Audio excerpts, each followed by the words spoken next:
this webinar, we're going to be looking at what opportunities there are for community land ownership and use. So my name is Gemma Campbell. I'm the Land Rights and Responsibilities Manager, and I work as part of the Good Practice team here at the Land Commission. And as I've mentioned, I'm joined by my colleague, Ubi Stoneman, one of our Good Practice advisors, and we've also got Scarlett McFarlane from our comms team providing some vital support for us. So in terms of what we're going to look at tonight, I'm going to speak to you a bit about some opportunities for land ownership and use by communities, the different routes to ownership that are available, a little bit about management and use of land for communities who maybe don't want to own land, and I'll talk to you about some of the organisations who can provide some support for you. So to kick off, you'll see a poll pop up in front of you. It would just be really great for us to know a little bit about how much you know about where you can find information about community ownership and about opportunities for community ownership. So that should be popped up on the screen now, and we'll just have a wee minute to fill that in. I know from the sign-up sheet that we had lots of interesting backgrounds, people from lots of different areas and with very different experience of community ownership. So yeah, it's just really useful for us to get more of a steer on that and to understand a bit more about what you know. And then hopefully the content of the webinar will fill in some gaps for you, and there will of course be an opportunity for you to ask us some questions. So please do use the chat function. You can do that throughout the webinar. And we'll have a dedicated question and answer slot at the end. So if I move on then to the content of the webinar. So to kick off, let's have a bit of a chat about opportunities for land ownership and use, and where you might find those. So there are a number of places that you might start looking if you're interested in acquiring assets for your community. Some of them you'll be aware of and will vary from area to area, and that will be assets that are ready for sale. And that would be assets on the open market through traditional streams such as estate agents, some of the larger land agents who cover kind of national areas, and any kind of local sources of information. So you'll know yourselves what works best in your community. There are also opportunities available through public bodies' disposal programmes. And some of these will be very kind of large-scale, organised programmes. Some public bodies have websites, and you'll be able to see really transparently what assets they consider surplus to use and what they're looking to sell. And we've discussed in previous webinars some of the ways that you can find out about those. So watch back on our transparency and information about land webinar if you want to know a bit more about that. But tonight I'll go on to talk to you about some of the routes for ownership that specifically relate to public bodies assets. And then in terms of proactively identified assets, it's not always possible, but it's fantastic if you can kind of think ahead about your local area. What land and buildings are there in the area? Has your community identified particular needs or aspirations that could be met by owning or managing some land or some buildings? And if that is the case, are there suitable sites in your area? What do you know about who owns the land? Any land that is currently for sale, any land that you could approach someone about? And there are lots of different ways to find out about that. And like I said, we've had webinars about that already, but it is something that will vary place by place. You might be aware of who owns a site and know who to contact about that. And you could think about making an approach to them, asking if they would be willing to sell land, if they're looking to maybe lease land or come to a management agreement. And you really need to think about what route is most suitable for you and for your community. So thinking about the governance structure of your organisation and whether you have the capacity or you have access to funds or have identified funding streams that you could use for these. So I'll go on first to talk about some of the routes to ownership. And the arguably most straightforward way to take on ownership of an asset is with a negotiated sale. So this would be where you identified an asset or were approached by a landowner about an asset and entered into discussions to find a way for that to go forward. So I want to illustrate this one with a case study. And this is a case study we've got a bit more detail on our website, and we've got some fantastic video clips from the community on our YouTube channel as well. And this is Home Hill in Newcastleton. So this was a negotiated sale of 750 acres from Derelict Borders Estate, and it was transferred to the Newcastleton and District Community Trust. So what happened in this situation was that Derelict were having a look at their estate, having a kind of strategic view of the assets they wanted to continue to own and land that they could maybe sell. They let the community know that they were thinking about selling the land, and they told lots of different interested parties, lots of different villages, different parts of the estate about their intention, and they gave them a chance to provide feedback and to indicate they had an interest in purchase. So there were a couple of communities that were interested, and one of them was Newcastleton District Community Trust. So the Derelict Estate gave them a period of time to develop their plans and to secure their funding. And this gave the community time to conduct feasibility work, to put together a business plan, and to secure funding from the Scottish Land Fund so that they could go ahead with the acquisition. This is a really good example of not just a negotiated sale, but of engagement and giving the community a chance. And on to the next slide, and this is where things get a bit more structured and have a bit more of a process to follow. And this is community rights to buy. So in Scotland, we have got 4 community rights to buy at the moment in relation to land reform. The first of those is a community right to buy. So that's part 2. And that is a proactive right to buy for communities. And it gives communities the opportunity to register an interest in land. So going through the community right to buy process means that if you go through the process, you show that your community has the right kind of constitution to take on the land, that you've thought about your plans for the land, what you want to do with it. And if you get a registration, it indicates that you're interested in buying the land should it ever come on the market.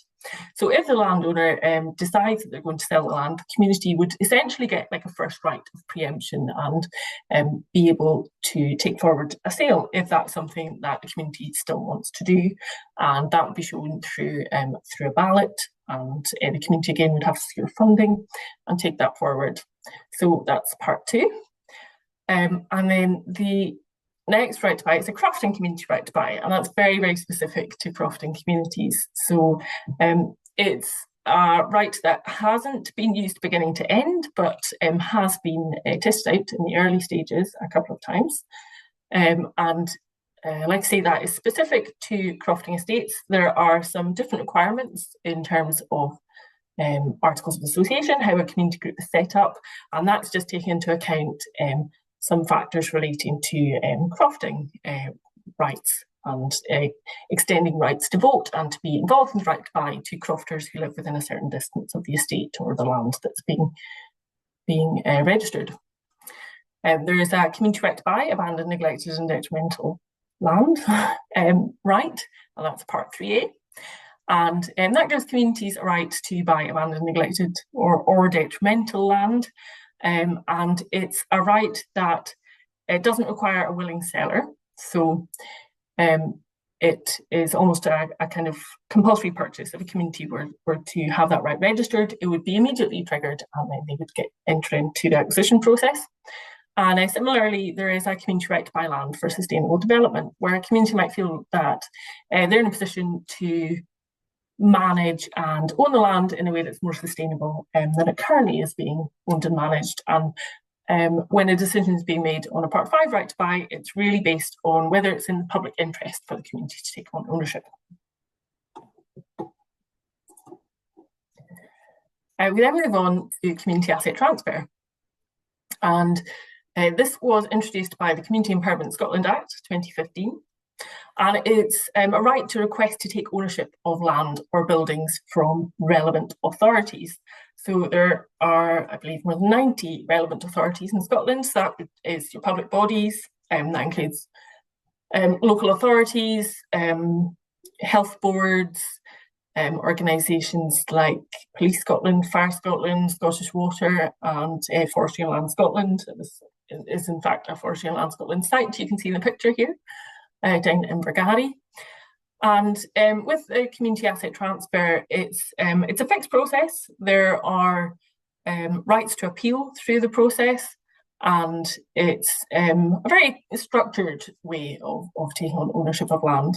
There is built into the legislation a presumption in favour of approving applications, which means that the relevant authority who is assessing the application should do their best to enable that to go forward unless there's a very, very good reason for that to not happen. So if the site was really key to some of the organisation's other workings, if there was an issue with an application, then they might not be able to do that, but there is a really kind of positive intention with that.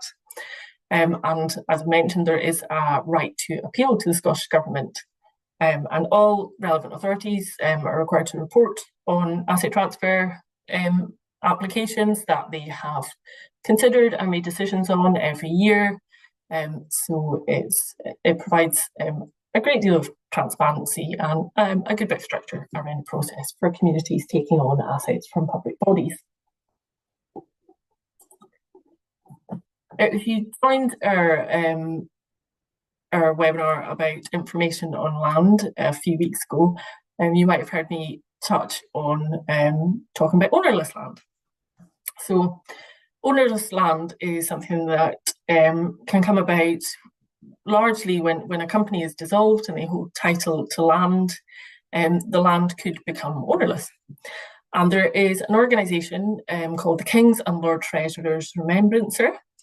And the King's and Lord Treasurer's Remembrancer has a kind of right to claim assets on behalf of the Crown. And that is something that they will occasionally do, but in some cases that's not the right thing for them to do, or they feel like it's not the best option. And previously, it could be difficult for communities to take on sites that were considered ownerless, but the KLTR has worked over the last couple of years through a pilot scheme and through working with interested stakeholders to put together an ownerless property transfer scheme. And this is something that's designed to make it much easier for sites to be brought into productive use, whether that is by a community organisation or by a local authority. So there is a really clear process there. There's lots of great information about some of the sites that have been through the pilot and some of the applications that have been considered already on the KLTR website. And it's worth checking those out. Sometimes there might be a site in your area and you really don't know who owns it, and it might be that nobody really knows who owns it, and it could be that it's ownerless. So it's a really interesting piece of the kind of land reform puzzle, thinking about sites that technically belong to no one. And now we'll go on to a bit about management and use of land. So these are some routes, some ways to think about land if ownership isn't the best option for a community, if it's not something that aligns with your needs and aspirations. There might be other ways that you can have a say over what's happening with land or influence what's happening in your community without necessarily needing to own something. So first up is participation requests, and this is something else that was introduced by the Community Empowerment Scotland Act in 2015. And participation requests give community bodies the opportunity to request to participate in decisions and processes which are aimed at improving outcomes. So again, it's something that relates to public bodies, public services authorities, as it's set out in the legislation. And requests can be made for a variety of reasons that are outcome related, and it could be to start a dialogue about something. It could be that your community wants to contribute to decision-making processes, have a real say in what's happening there. It could be about participating in the design, delivery, or review of a service provision, or about seeking support for alternatives to improve outcomes. So participation requests are another way to have a say, and obviously they don't relate solely to land-related matters. Participation requests can relate to a variety of other things, but you know, in terms of decision-making processes around land, there is an option there. Next up, we have management agreements. So again, this is something I'll illustrate with a case study that you can find more information on our website. And this case study is from Doon Ponds. So this is a site that is managed in partnership between Murray Estates, Doon Community Woodland Group and Kilmaddock Community Council. So this is something where the community had a particular interest in the land. They thought that, you know, they could bring some benefits by managing the land, and they approached Murray Estates about this. So Murray Estates and the community came to an initial 10-year agreement. And this is the initial agreement actually ran to 2024, and they are looking at another 10-year agreement now, because in the last 10 years, you know, they've shared liability on the site. There's been shared investment. They've collaborated on skills and ideas, and have a really great arrangement in place where there's a lot of volunteering activity. It's kind of a social focus for a lot of people, and it's something that's really strengthened the relationship of the estate and the community, and they work really, really well together, and it's just a fantastic example of what can happen when landowners and communities work together in managing land. And there are, of course, a number of other governance arrangements that are available. So collaborative and diverse land governance is really something that has approaches where different communities, different groups of people, whether that's government, business, stakeholders, where people work together to make decisions about land. So it's something that really ensures that a range of voices are heard. It brings in different perspectives and interests, and makes sure that they are considered in a way that encourages fairness and brings shared responsibility for what's happening with the way that the land is used and cared for.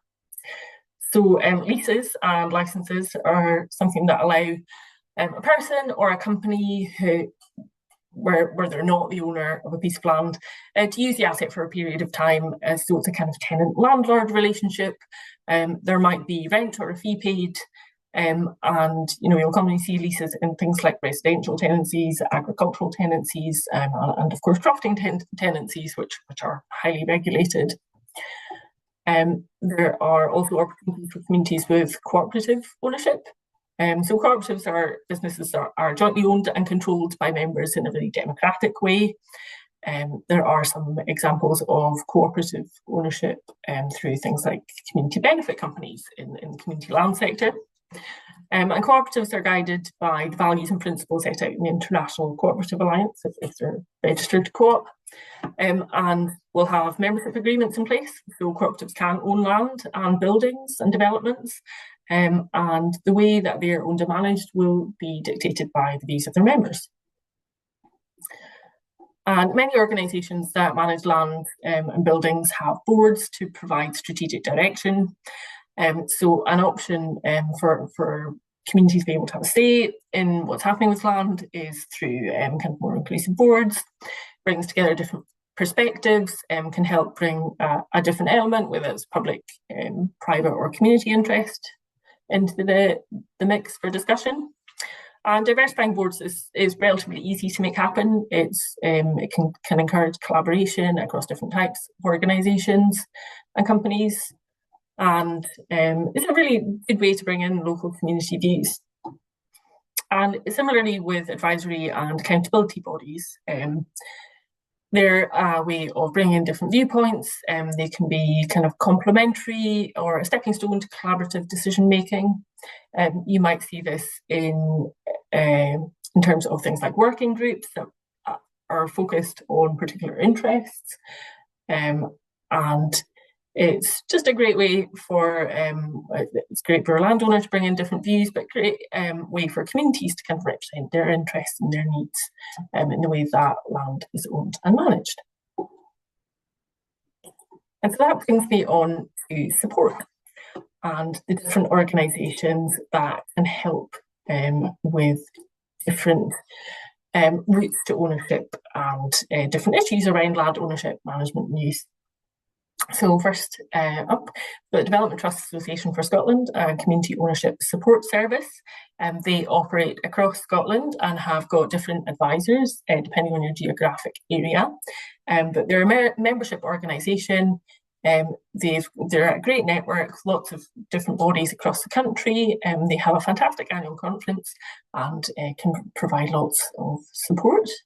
Similarly, Community Land Scotland is a membership organisation and it's aimed at community landowners. So there's a great wealth of experience in their membership, and it's a great network if you're a community landowner or you're thinking about owning land. Lots of advice and experience there. There are, of course, enterprise agencies, Highlands and Islands Enterprise and South of Scotland Enterprise. If you are within their geographic remits, they can provide funding, advice, guidance, make connections. So really useful to make contact with them if you're in those areas. The Scottish Government obviously sets policy direction and kind of strategic direction for a lot of this work. The Scottish Government consultation website is always fantastic to check out if you are wanting to share views or share experiences from your community that other communities could learn from. Third sector interfaces operate across Scotland and again geographically based, so it will depend on where you are, who you would make contact with there, but they provide lots of support and advice to the third sector and are really worth contacting. In terms of funding, the main route for funding for community ownership at the moment is the Scottish Land Fund. The Scottish Land Fund has been running for a good number of years now, providing funding to a huge range of community assets across Scotland. And of course, there are other funders across Scotland who can help, and the funding landscape changes on a regular basis, but there are lots of different options depending on what your project is, what you're trying to do, and the enterprise agencies can help you a bit more with those funders. So yeah, there is a lot of support out there, and lots and lots of expertise and knowledge. And finally, on to the Commission and how we can help. So we have a huge number of resources on our website. We've got information maps, protocols, guidance, case studies, and route maps. Hopefully, provide a bit of information, a bit of inspiration for you if you're looking at what your community might be able to do. We can give advice on specific cases, which is where people are encountering a situation that varies greatly from the expectations that we set out in the protocols. And it is something where the work we do is based on a voluntary approach. We can't enforce action, but we can help bring people together and provide a bit of advice and try and help people to find their own resolution to the issues that they're facing. It's also really useful for us to know about some of these issues to feed into our policy work. And finally, we've always got a steady stream of blogs and reports being published that might be of interest depending on your community's particular focus and the issues you face. So it's always worth looking out for those or signing up for our newsletter so you can be informed when they're published. And of course, we regularly run webinars, so it's great for folk to join us and that is something that gives you an opportunity to ask us questions. So thank you very much for listening to just a bit of information there about the opportunities for communities. And I'll pass to Uwe and Scarlett now and see if we have any questions that have been submitted in the chat. Hi, Gemma. Thanks very much. We don't have any questions at the moment, which, I want to encourage people, if you do have a question, you're obviously here because you're interested in the topic. So, if you do have any questions, please pop them in the chat, or you could raise your hand as well. And I think, I'm not sure if I can pick that up, but Scarlett can pick that up. While we're waiting for other questions, maybe something that I've come across before when I talk to people about this particular issue, this particular opportunity really, is communities kind of saying, yes, but how do we organize ourselves as a community to, what is this community that can buy and can make all these requests? Have you got any tips for us on that? Yeah, I guess it varies depending on if you're starting out and you don't currently have a community group and you're setting up a new constitution. A really useful thing to do would be to think about what you might want to do in the future and to try and design your constitution in a way that's going to meet your needs long into the future without needing to hold EGMs and kind of change that. So it's the kind of thing that if you think you might need to use community right to buy in the future, there are very specific requirements there in terms of what you've got to have in your articles, and it would be really useful to incorporate those. If you're an existing group and you're thinking about starting out, then again, think about what it is you're wanting to do, think about what you might want to do in the future and whether your current setup works for that. And it's always really important to think about how your community is involved, how people have a say in the decision making. So sometimes there might be a bit about carrying out a bit of community engagement before you start your project so that you can get a bit of an understanding of what people want and how you can take that forward. But actually, in terms of one thing I hadn't mentioned in this is that there are some fantastic resources available on the DTAS website and on the Highlands and Islands Enterprise website. HI has 10 steps to community ownership set of guidance, and DTAS has absolutely massive amounts of resources and documents that kind of talk you through some of these things. And in 10 steps to community ownership, it takes you from the very, very early stages, the kind of setting up a steering group and having scoping discussions, right through to what happens when you take ownership of an asset, and all the steps in between. So there's lots of information out there, and it will vary depending on your organisation and your community and what really suits you. But don't be afraid that you're going to have to start completely from scratch. You will find plenty of support and templates and guidance out there.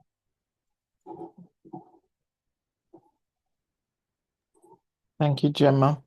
There's still no questions. Sorry, I was going to add something, Uwe, or suggest something that hopefully others will find interesting as well. I wonder if just talking a little bit more about the ownerless property transfer scheme might be useful, just with it being so new and something that maybe people haven't kind of got much detail on and things. Sure, yeah. So the scheme launched in March of this year, and it's open to local authorities and to community organisations, and it's based on these ownerless sites. So it's an application process that isn't similar to some of the other application processes. Some things I've touched on tonight, like a community asset transfer process, in that there is some set information you have to provide. You have to meet certain requirements in terms of the way that your community is structured, and they'll vary across different things, but generally the principles are the same in that a community group would need to be democratic, it would need to have open membership, it would need to be geographically defined, and that's one thing actually about a lot of the stuff I've spoken about tonight is about geographic communities. And yeah, so you need to meet those requirements and then provide information about kind of what the plans are for the site, the community engagement that you've carried out, kind of business plans, financial projections, kind of standard stuff that you'd have when you're putting in applications. And there is a panel in place. There are case officers at the KLTR who will kind of work with communities through the process. And then there's a panel who will consider applications and make a recommendation kind of based on how viable the project is, on the benefits it provides, and that's the social, economic, environmental benefits, and also looks at that kind of community support and community involvement element.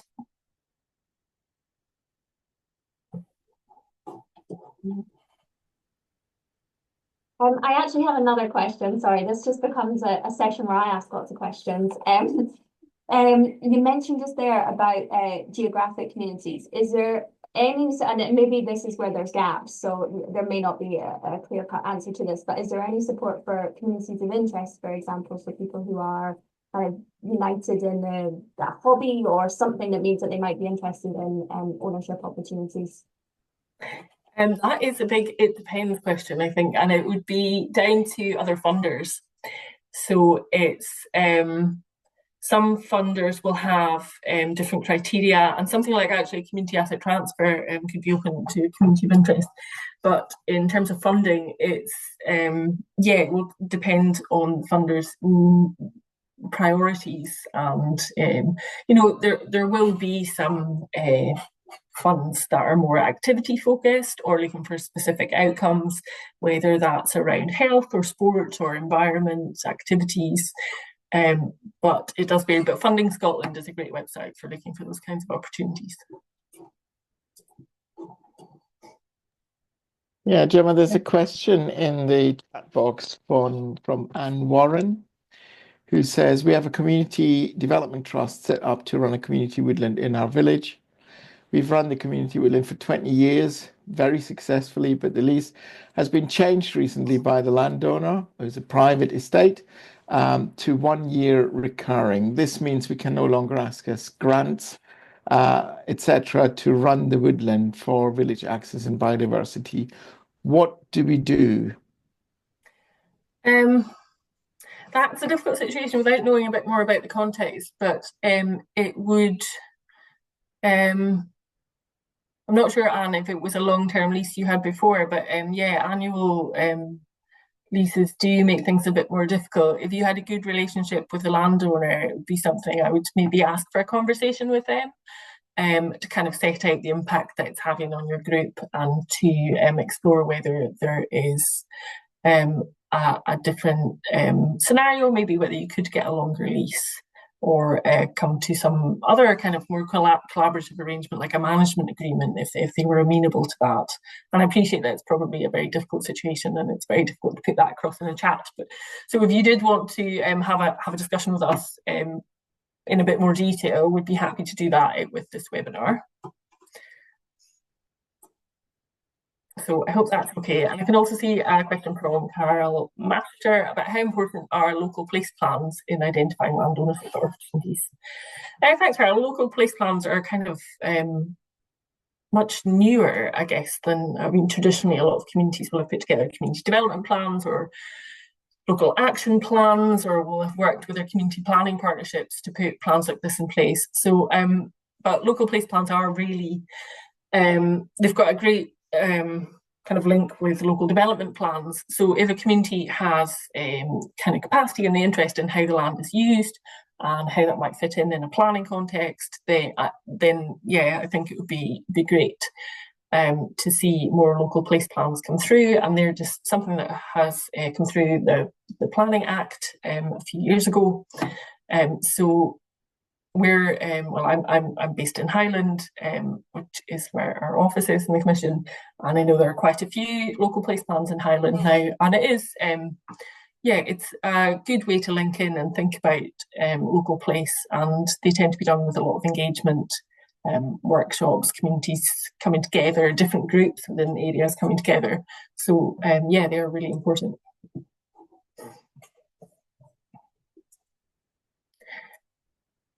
And I think that's us. And I know it's yeah, it's late December evening, and I'm sure we're all busy preparing for Christmas. So if there are no more, just to interrupt, we've had a question come in as well.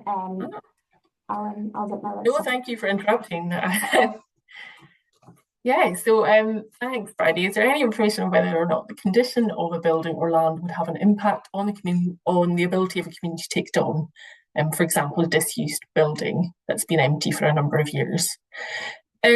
There can be. It's something that I think any advisor would tell you if you're going into that situation and considering taking on a site that's not in fantastic condition, it's something that's been disused, is maybe derelict, to go in with your eyes open. So to carry out feasibility work and really get a good understanding for what might be required.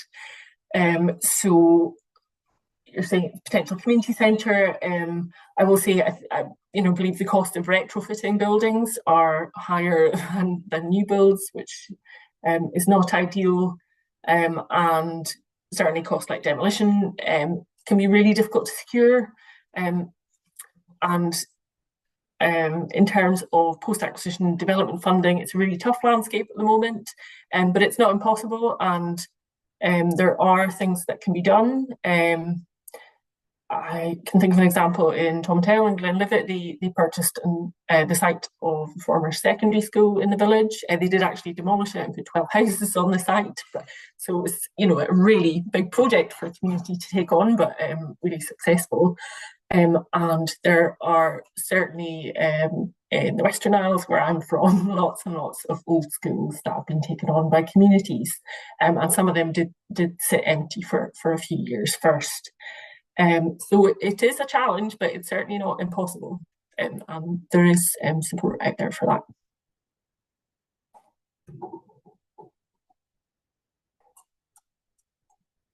That's grand. I'll just give it a second in case there's anyone else going in.